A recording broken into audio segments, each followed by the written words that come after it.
The observation deck of the Crimson Talon hummed with the low thrum of engines as Mara stood before the reinforced viewport, watching stars streak past in ribbons of light. She'd been aboard the Kravathi warship for 3 cycles now, a diplomatic liaison they called her, though curiosity seemed more accurate. The Kravathi had never encountered humans before, and their fascination with her species bordered on obsession, especially the cubs. Mara heard them before she saw them, the soft padding of clawed feet against metal flooring, the whisper of juvenile growls being practiced in young throats. She turned just as 3 Kravathi cubs emerged from behind a supply crate, their scaled hides gleaming bronze and silver under the ship's bioluminescent lighting. The largest of them, Tern, stepped forward with the swagger of someone who believed himself far more intimidating than his meter-tall frame suggested. "Human Mara," Tern announced, his voice a gravelly attempt at authority. His crest flared, a display meant to establish dominance. "You have been aboard our vessel for many rotations, yet you remain soft." Mara suppressed a smile. "Soft?" "Defenseless," another cub chimed in, her golden eyes blinking vertically. "You make no threat displays. You bear no natural weapons. How does your species survive?" It was a question Mara had answered a dozen times for the adult Kravathi, but the cub's genuine concern touched something in her. She crouched down to their level, mindful of the way their pupils dilated, a predator's assessment of potential prey or threat. Among the Kravathi, maintaining eye contact while lowering oneself was a sign of confidence, not submission. "We survive differently," Mara said simply. Tern's tail lashed with frustration. "This is unacceptable. We have decided we will teach you to growl. A proper growl, one that makes enemies flee before battle begins." "That's very kind of you," Mara replied, her tone genuine. "It is not kindness," Tern corrected sharply. "It is necessity. The universe is cruel, human Mara. Weakness is death."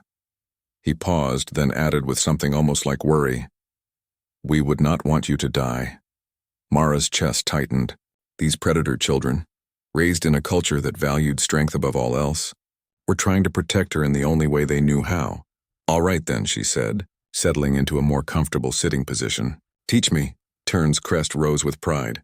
He planted his feet wide, drew in a deep breath, and released a growl that, while adorable to Mara's ears, clearly represented the cub's best effort.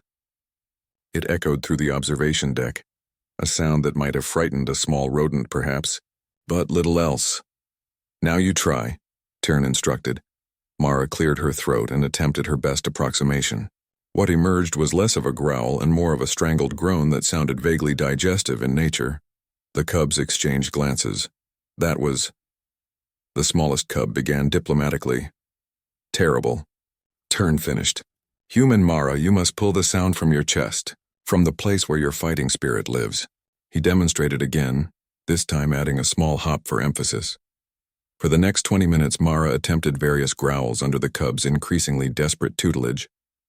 She tried deep growls and high growls, rumbling growls and sharp growls. Each attempt was met with the cubs chittering amongst themselves in their own language, probably discussing whether humans were a lost cause entirely.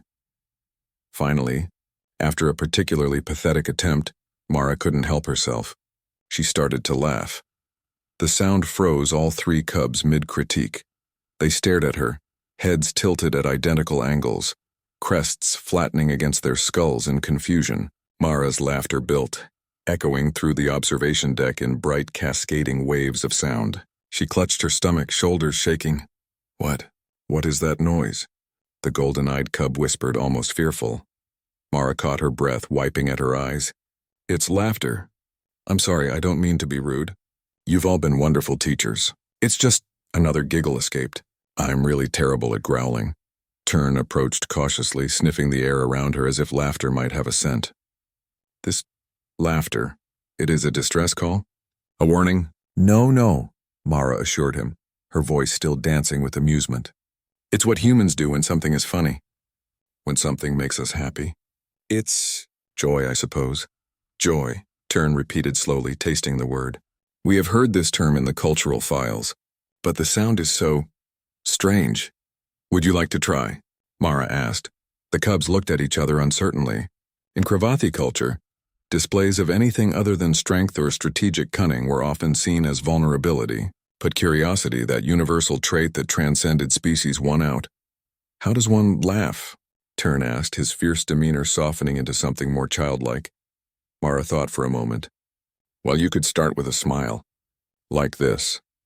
She demonstrated, pulling her lips back to show teeth, a gesture that would normally signal aggression among Kravathi, but she kept her posture relaxed and open.